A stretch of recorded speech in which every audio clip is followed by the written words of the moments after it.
There usually wasn't this much camaraderie among the London bands. Encountering another outfit was like a prelude to a gunfight in a western, all preening and posturing. Occasionally, it really spilled over into childish fisticuffs, but then there were always provocateurs on hand. Maybe it felt different if you hung around the West End punk scene. I lived out in the suburbs, earning just enough money for rent and to feed the family, where news of the impending musical apocalypse had seemed as distant as if you had been living in Cleethorpes or Weston Supermare. The next time I encountered the Clash was in the summer of 1979 while they were recording London Calling. I'd gone to Wessex Sound Studios to scope it out as a possible location for recording the Special's first album, which I was about to produce. Back in early 78, I'd asked Mick Jones to play on our next single, Pump It Up, and someone started the ridiculous rumor that we were actually trying to poach him to be the Attraction's lead guitarist. And since then, there had been a little bit of a hands-off attitude between our managers.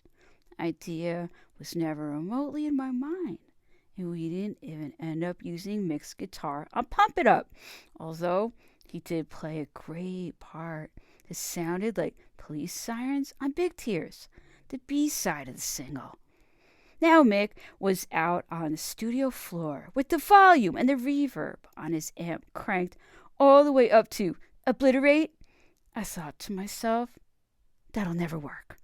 But when London Calling came out, I couldn't believe how great everything sounded. I was completely and utterly wrong. It sounded ragged and thrilling. I think records starting getting better again because everyone was dropping that tedious post that there was no past. You could hear that the Clash were raiding their record collections for anything that they could turn into new songs. Jerry Dammers was doing the same thing with his songs for the Specials album.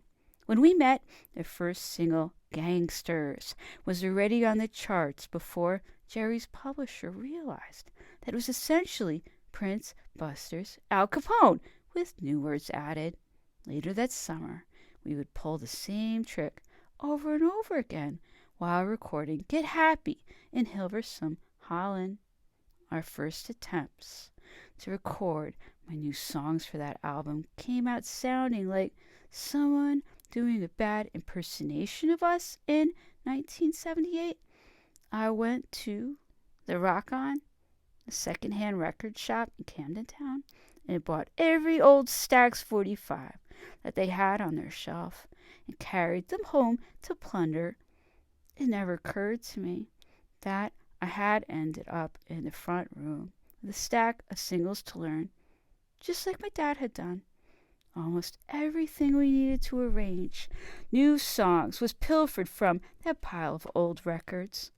A lot of pop music has come out of people failing to copy their model and accidentally creating something new.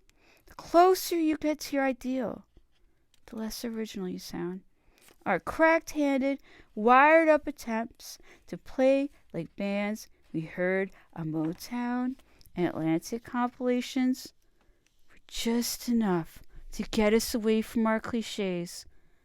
But back then I was dreaming of being anyone but myself.